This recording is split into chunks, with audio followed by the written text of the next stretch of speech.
The year is 1532. Inca civilization is at its height. In less than a century, they've grown into the greatest power in the Americas. On this day, a bloody civil war is ended.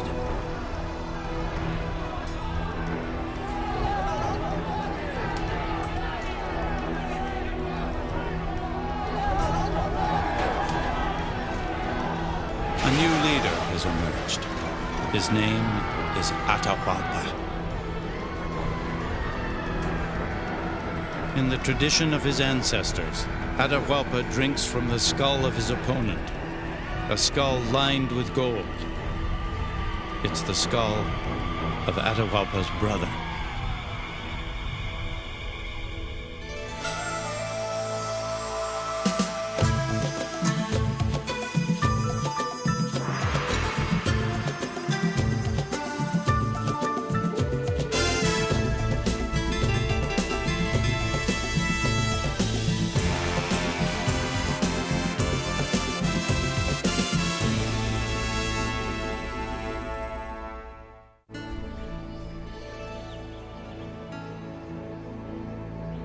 Atahualpa and the Inca thrived in a rugged, inhospitable region where few could even survive. Shaken by earthquakes and volcanoes, the towering peaks of their homeland had air so thin, visitors gasped for breath. And coastal deserts so dry, they turned men into mummies. Against all odds, the Inca rose out of a long line of civilizations who survived here for centuries. Civilizations like the Tiwanaku and Moche, Paracas and Nazca, Icachincha, Chancay, and Chimu, the Inca's mysterious ancestors. Some built great cities that today are melting into mud, or wove stories in cloth wrapped around their dead. Some honored ancestors, worshiping their mummies. Some are remembered by exquisite treasures. Others by age-old secrets, haunting images etched in the desert floor.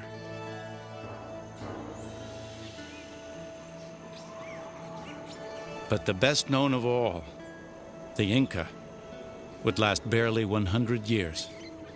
Soon after Atahualpa took power, a tiny but well-armed force of Spaniards would invade, threatening all the Inca had created.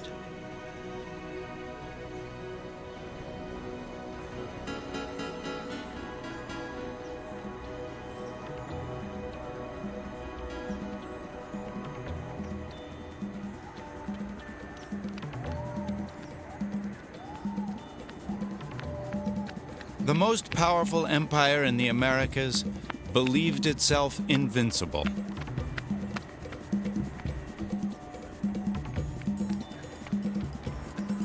Their realm rivaled the size of the Roman Empire. Their system of roads could have stretched halfway around the earth. They had a vast fighting force that was tested in battle. With a genius for engineering, they had tamed some of the most rugged lands on Earth.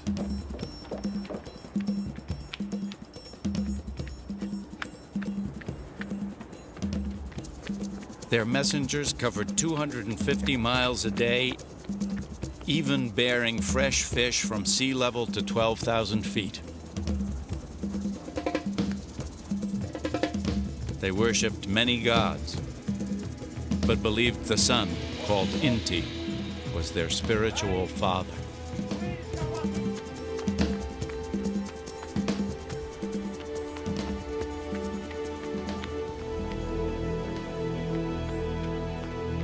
Many of their most glorious creations endure.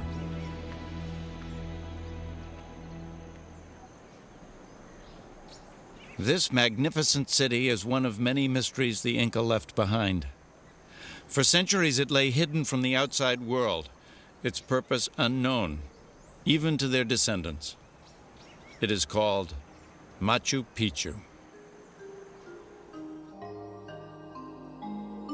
In 1911, Hiram Bingham, an American adventurer, led an expedition to Peru searching for the legendary lost stronghold of the Inca, Vilcabamba.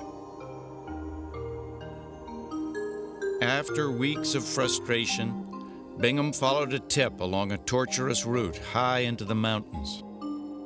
Soon, his struggle would all be worthwhile. Suddenly, I found myself confronted with the walls of ruined houses built of the finest quality Inca stonework. It was hard to see them, for they were partly covered with the growth of centuries. It seemed like an unbelievable dream.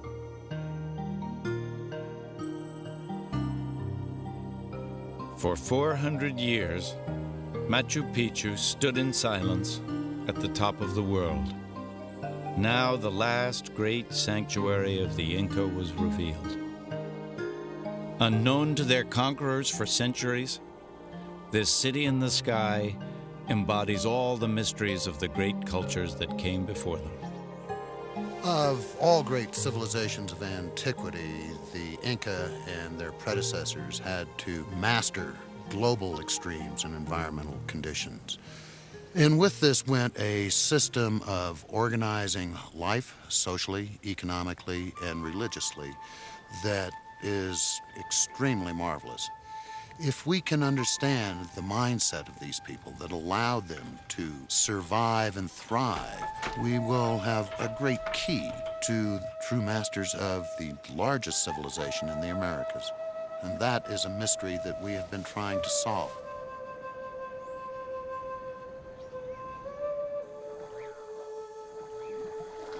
The Inca and their ancestors thrived by adapting to an unforgiving environment.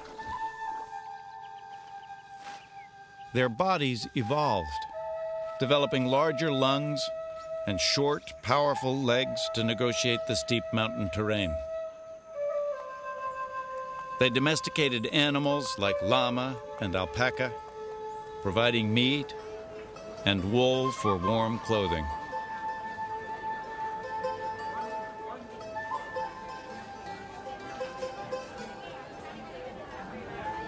And perhaps most importantly, they cultivated a vast array of crops that would thrive in the diverse environment of the region.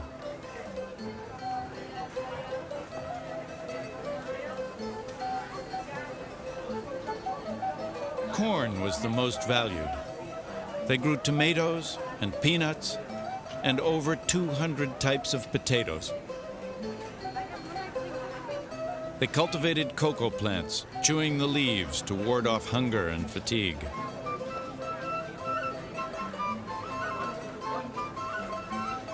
Generation upon generation had survived here, each building on the successes and learning from the failures of those who preceded them. As the population grew, they reshaped the landscape to meet their needs. Rivers were straightened, canals dug, and millions of acres of mountainside carved into terraced farmland. Like stairs to the heavens, they amazed the Spanish, who called the mountain range by their word for terrace, Andines. Though the Inca are credited with creating the terraces, many were built by their ancestors. And when the Spanish arrived, they just ascribed everything to the Inca, paid not a great deal of attention to the many civilizations, the many tribes, the many groups that the Inca incorporated. It wasn't until the turn of the century that archaeologists began to discover that there were marvelous ruins that predated the Inca by thousands of years, that the Inca were simply the political culmination of 10,000 years of adaptation to high mountains, to jungles, to deserts.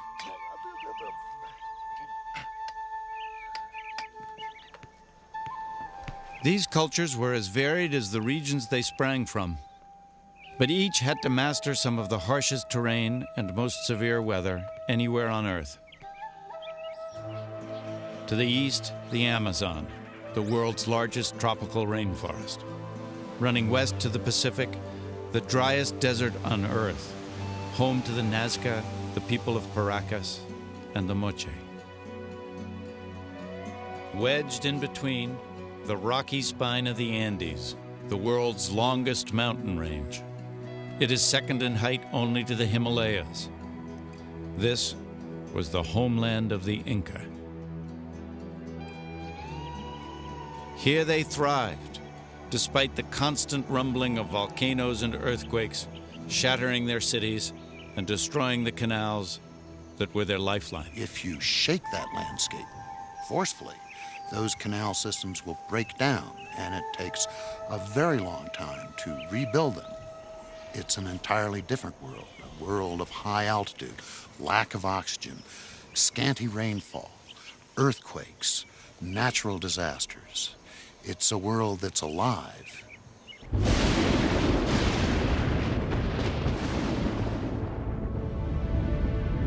The Inca and their ancestors stood in awe of the power of nature.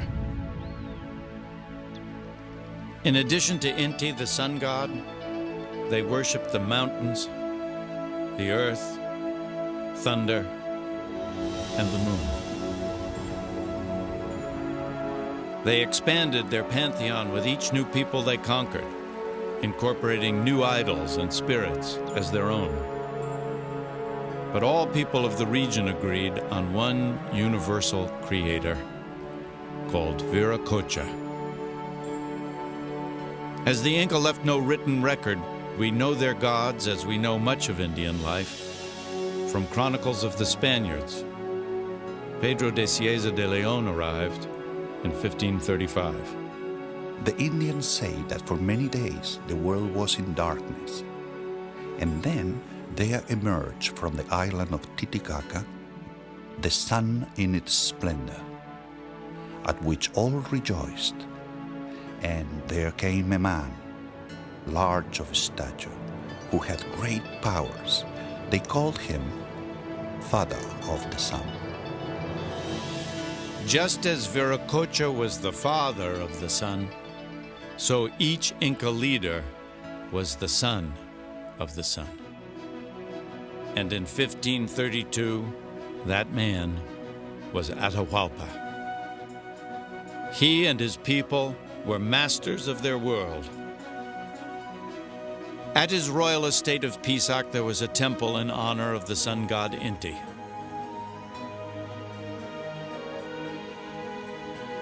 Though this was a sacred site, a fortress protected the emperor, his court, and the rich farmland on the terraces below.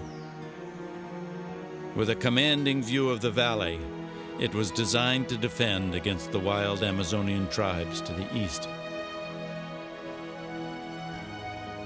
But soon, a new enemy would appear, an enemy in search of gold, armed with their own god and powerful new weapons. An enemy that would threaten to destroy all the Inca had created.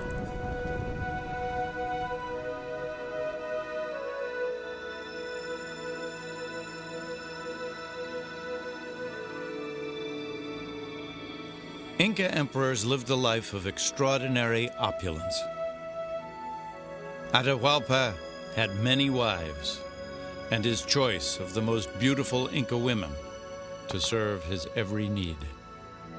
His sacred body was clothed in the finest garments, worn once, then ceremonially burned. He ruled with absolute authority. In the empire's most lavish festival, he was honored as a living god.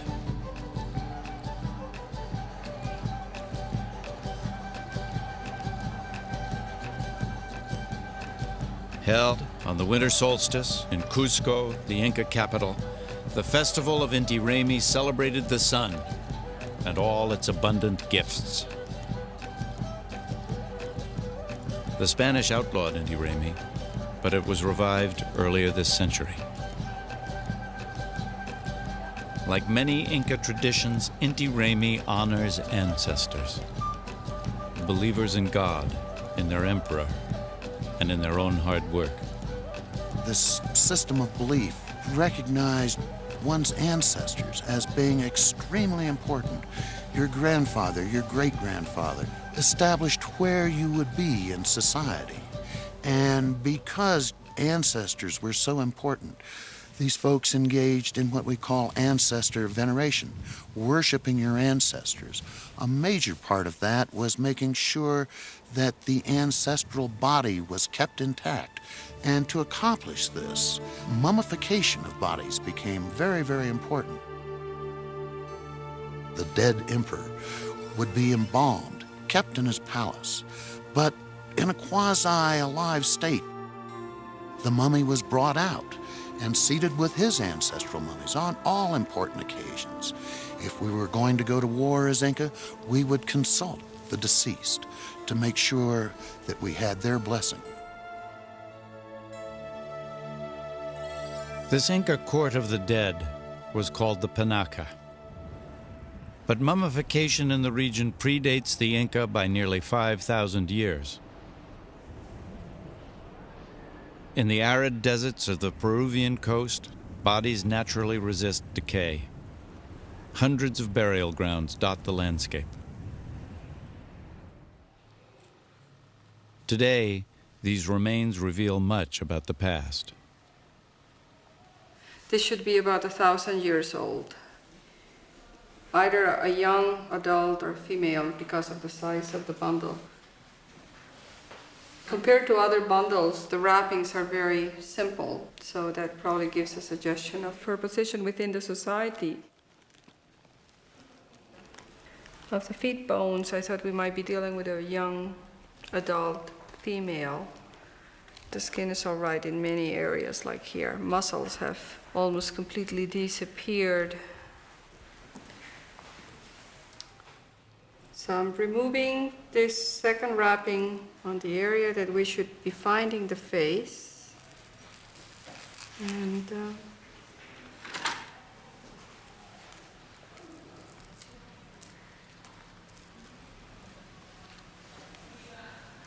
but the hair is there. It has a hairdo that includes braids.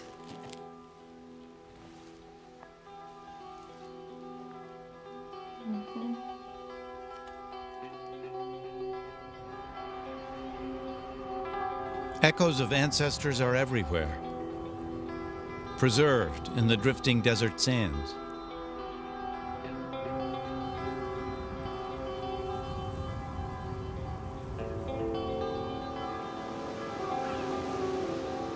Despite the harshness of the coastal desert, advanced civilizations thrived here.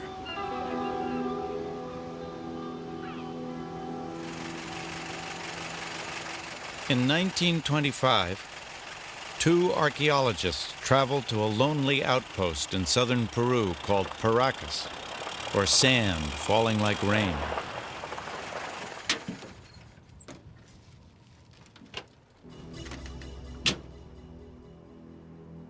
They are drawn by reports of a large burial site in the desert.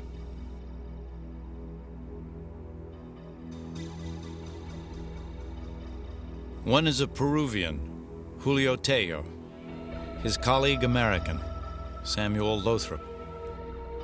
It is astonishing that such advanced cultures could have developed in this beautiful but barren setting. But more and more, remarkable artifacts were showing up on the black market. And out here, the evidence is even stronger. Tello and Lothrop had discovered the remains of a little-known civilization. The Paracas predated the Inca by 1,500 years. Of the many wonders they uncovered here, most mystifying of all were the bizarrely deformed skulls scattered across the sand. They surmised that heads of babies were bound between wooden boards to produce the grotesque elongation.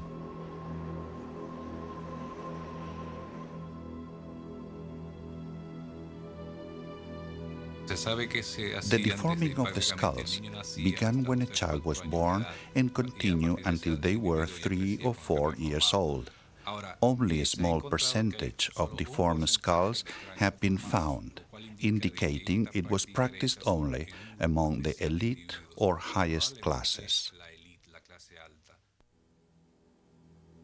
Even more remarkable still were skulls with holes drilled or cut into them, a procedure called trephination. Trephination was initially a form of surgery for fractured skulls, but later on it was used in rituals to allow malignancy or diseases to escape. Remarkably, we know that about 60% of the people who had this procedure performed survived the operation. We know they survived because many trephinated skulls show signs of healing. The patient was usually given chicha, a strong brew, to help him relax, while the surgeon used tools of copper and bronze.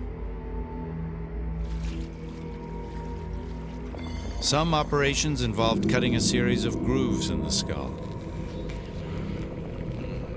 Others, drilling a circular hole so a piece of bone could be lifted out. Centuries before the advent of modern science, these ancestors of the Inca performed medical miracles. But the full explanation for this bizarre practice remains shrouded in mystery. Perhaps the greatest enigma of all the mysteries left by the Inca and their little-known ancestors is that of a people called the Nazca. The Nazca thrived in the coastal valleys, where water is scarce and the sun's rays unmerciful. Like the Inca, the Nazca worshiped the gods of nature, the sun, moon, and stars. In the desert, they constructed lines and symbols that mystify to this day. For them, the desert may have been a cathedral for sacred prayer, a celestial calendar to mark the seasons, or some have claimed, a giant canvas for messages to ancient space travelers, creatures from other worlds. We may never know. All that remains of the Nazca now are giant riddles in the desert sand, mysteries that have baffled scientists and spawned a controversy bordering on science fiction. The Nazca lines stretch over 135 miles of desert. This bird is 450 feet long. Others are simply straight lines that run for miles on end. Though they can be seen clearly from the air, on the ground they are barely visible. For over 1,000 years, they remained unknown to the outside world. It wasn't until the 1920s that airline pilots began referring to the prehistoric airstrips.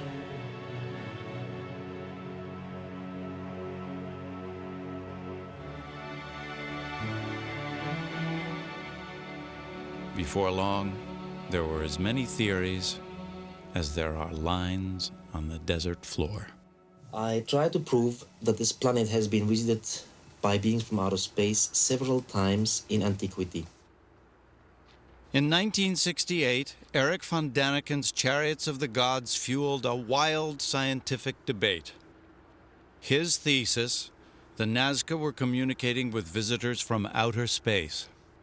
By the landing itself, some sand and stones are blown away, and you have a simple track on the ground. And after maybe a few hours or a few days, they start again, maybe in another direction. You have a second track, the take-off track.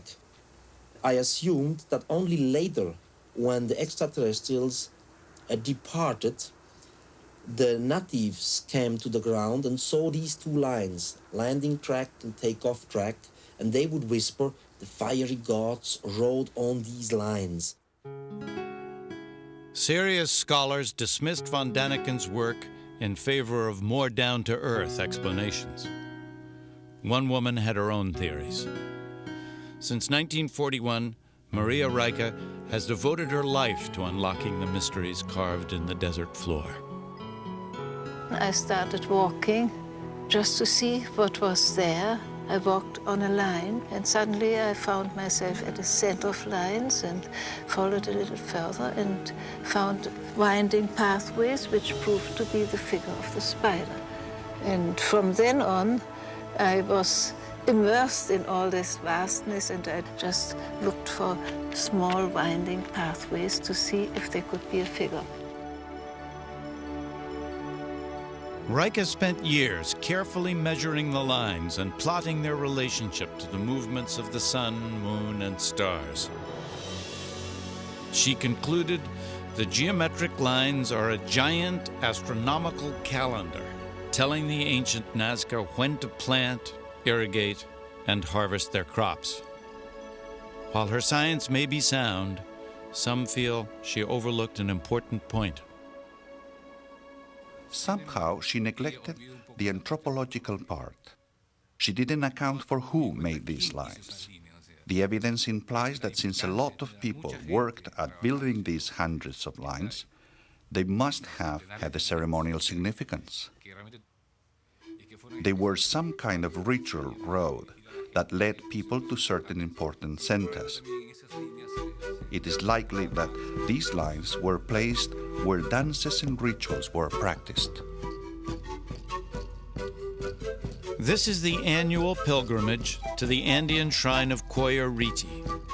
Every year, the faithful from villages across the region follow ancient pathways to honor the gods who dwell in the mountains above. At the ceremony's climax, the Indians form giant human lines in view of the surrounding peaks and in praise of their gods.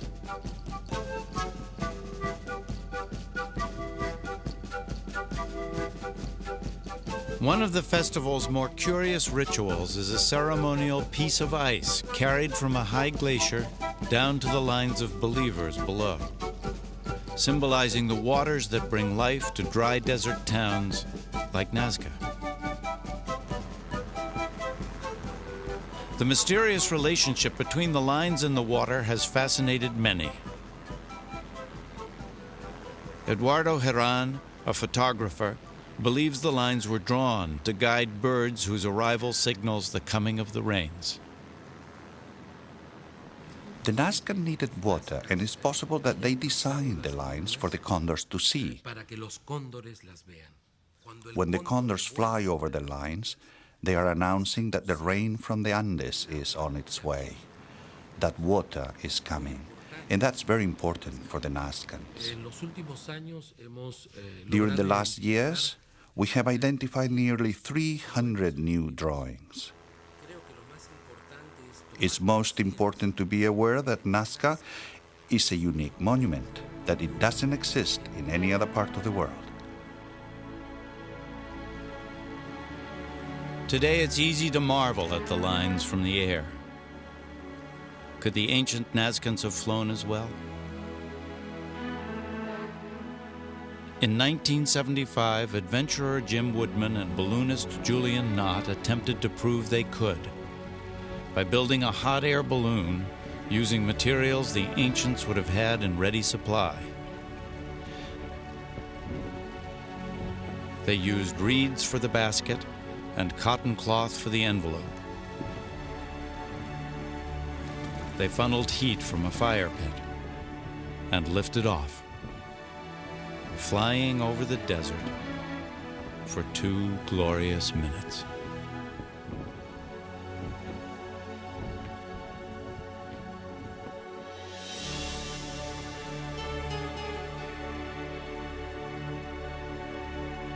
The lines have outlasted the people who made them by thousands of years,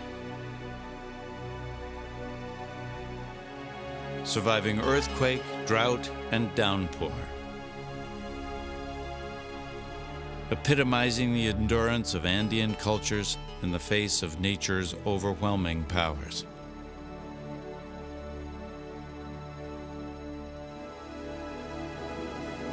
But another force was gathering strength on the horizon. one that neither the Nazca nor the Inca could ever have foreseen. A force that would appear as alien to Atahualpa as a man from outer space.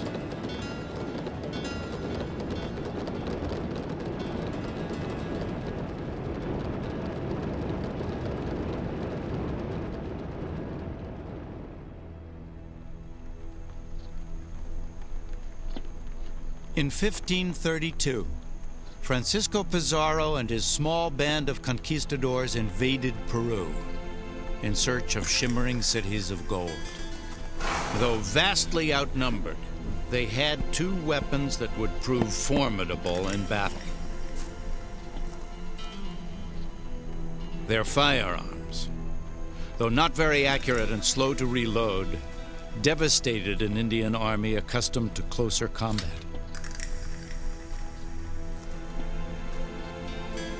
The Spanish had horses, which had never been seen before.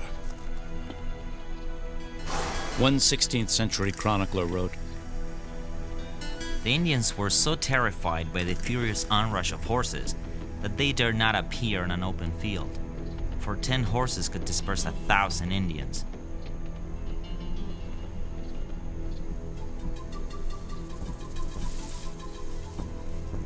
To the Inca, the Spanish must have seemed like creatures from another planet.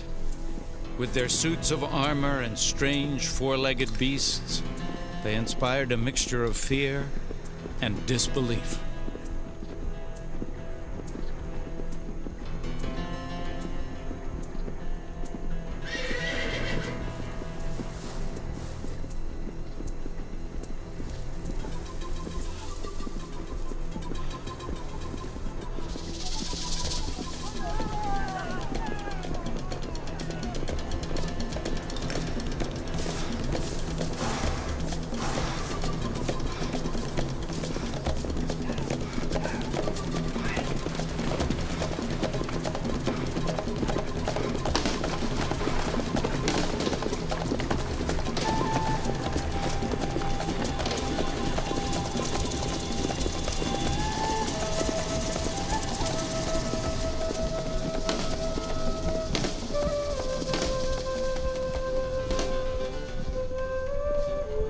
On November 16, 1532, Pizarro and his men would come face to face with Atahualpa.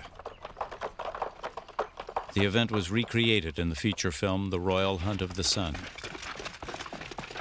The Spaniards were only 168 strong. More than 80,000 Inca warriors camped nearby. But Atahualpa and his entourage of thousands came unarmed. He had no idea the Spanish might fight. His plan was to capture their horses for breeding. On a signal, Pizarro's troops attacked.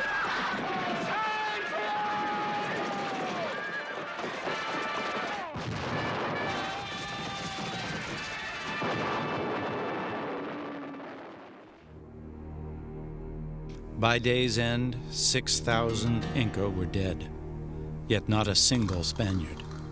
Atahualpa escaped with his life, but Pizarro took him captive.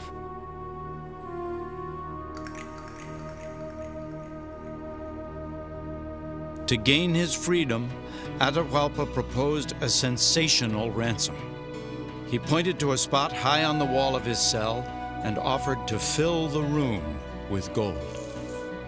The chamber was roughly 22 feet long by 17 feet wide. Pizarro doubted it could be done, but gave Atahualpa 2 months to keep his pledge. Every corner of the empire was scoured for treasure, some dating back centuries, much of it captured by the Inca as their empire expanded.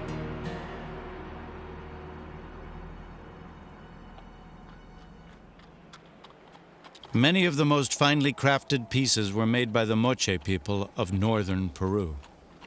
The Moche flourished at about the same time as the Nazca in the south, reaching their height around 500 AD. This is the Moche Temple of the Sun. Once the largest pyramid in the Americas, It was built of more than 140 million adobe bricks. Believing it held a hoard of gold, the Spanish diverted the Moche River, washing away nearly 2/3 of this enormous structure and revealing astounding riches. The Moche Kingdom was small compared to the Inca, but it was fabulously wealthy. For the elite, it was a life of high ceremony and bloody human sacrifice. The common people were rigidly organized and worked hard to build the state. Fertile fields were watered by elaborate irrigation systems, making their coastal valleys among the richest in all Peru. And they reaped the bounty of the Pacific Ocean. Descendants of the Moche still fish as they have for centuries. Strong men in reed boats casting their nets on the waters.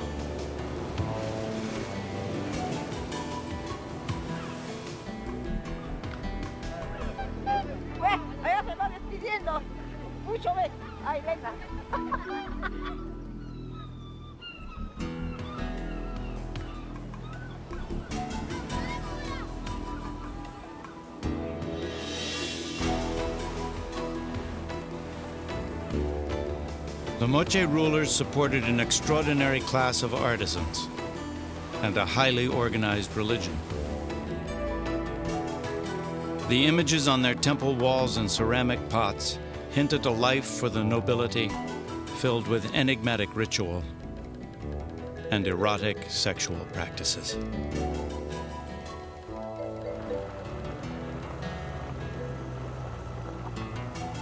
At a site near the city of Trujillo, a series of adobe friezes give a chilling look into Moche life. It is called El Brujo. Local people had known about El Brujo for years and often searched for artifacts to sell on the black market. One was Arturo Carrera, who discovered the friezes in 1983. First we found a mummy bundle, and as we moved it, we saw the relief of the facade. Reliefs so beautiful that impressed us so much that we covered them with dirt and decided not to tell anybody.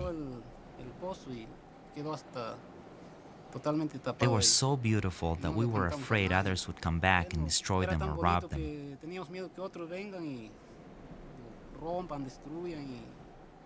The majesty of the artwork finally awoke the conscience of a thief. Arturo and his friends shared their secret with the authorities. Today, he works with the team deciphering El Brujo's mysteries. It's called El Brujo, which is the Spanish word for sorcerer, because this temple was probably occupied by a powerful shaman or a warrior priest in the past. What we see in this panel is a line of naked prisoners tied together with a rope around their neck. These prisoners are almost surely being led to their execution. The many human remains suggest the friezes are depicting what really happened at El Brujo. The big question is, what is the real meaning of the sacrifice? And the sacrifice itself is a conscious act of killing somebody in a symbolic way. It's the most precious good you can give. Somehow, if this big building is here with all these images around and all this art, fabulous art of Moche people, and we didn't find the real relationship between the art and the reality. In Moche iconography, it's very common to see images of sorcery or curing, and it is interesting to see that still in practice today. The ancient art is no longer practiced by warrior priests. Humans are no longer sacrificed. Today, curanderos are healers, using herbs and potions to cure ailments of the body, and magic to ward off evil forces that prey on the spirit.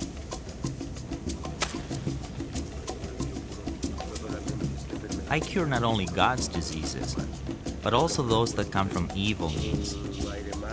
For instance, I cure an evil air, an epilepsy, a mental disturbance in the brain, all these things.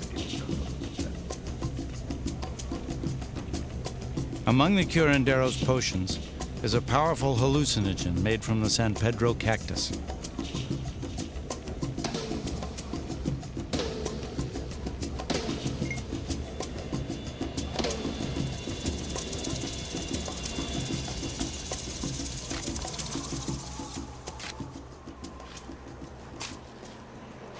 Another highly destructive ancient tradition survives here as well. These are the huaqueros, grave robbers, who sell relics of their ancestors on the black market.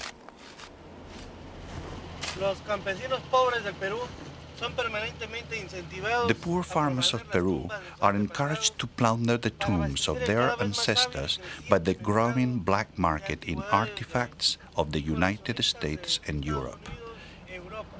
In October of 1987, I was called by the police to help in identifying some recently seized artifacts. But upon my arrival, they showed me the most impressive treasure. Among them was an impressive gold head with eyes of silver and lapis lazuli.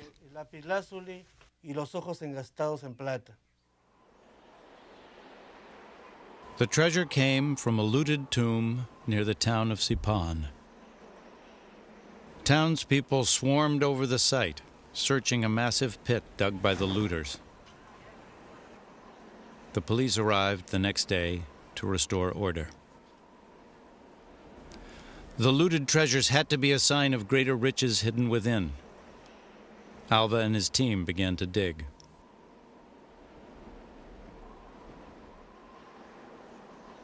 After sifting through the rubble for days, they focused on a 10-meter plot near the summit.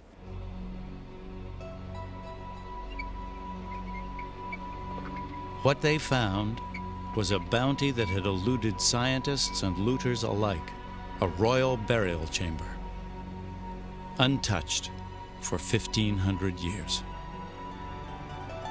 It was a remarkable discovery. For the first time, we archaeologists had the opportunity to document the tomb of an important man from ancient Peru. In this tomb, we felt we were not alone, that there was a deep spiritual presence. We were resurrecting a character from his 1,700-year-long rest. We decided to call him the Lord of Sipan.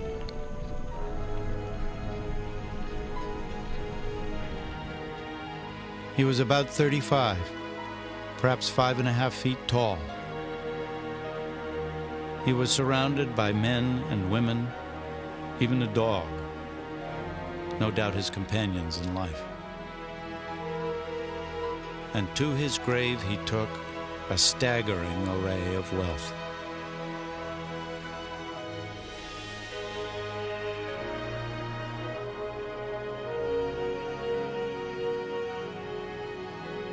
His skull and face were layered with gold, silver, and copper ornaments.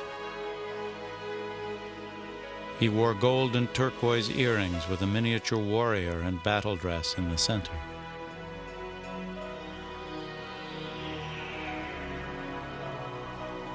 Fully excavated, the Lord of Sipan's tomb was judged to be the richest in the Americas.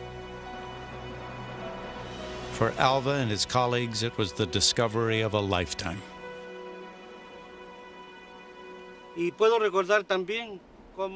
I can remember when I was 15. I took my first picture of this site, despite the fact that I lived very far away. I had come here without a thought of what destiny had in store for me. When I discovered the tomb, it was the fulfillment of a personal dream, as well as a professional goal, to show Peruvians that archaeology is alive, that we are here to recover the roots of the Peruvian nation, and that the Peruvians should feel proud of their extraordinary past.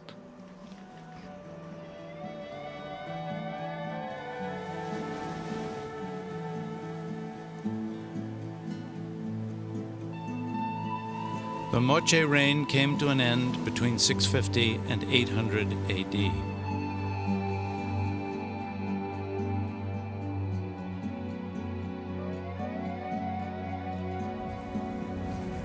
A combination of earthquake and drought probably turned their farmland back to desert.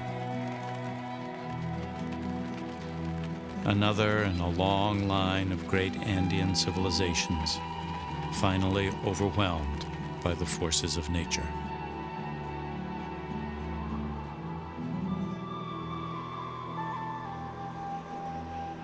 For the Inca, the end of their empire came differently.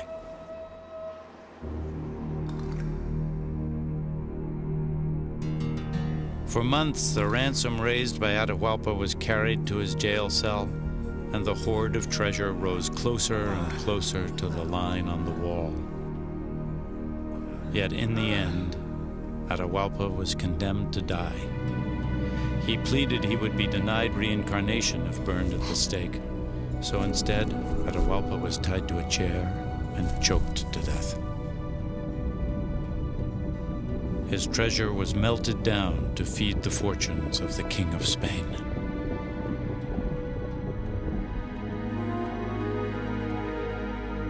Though their empire was defeated, the royal Inca mummies continued to be worshipped in secret. But these powerful symbols of Inca tradition were a threat to the Catholic Church, which was trying to convert the masses to Christianity. Finally, the mummies were sent to Lima for a Christian burial, to put an end to the pagan practices.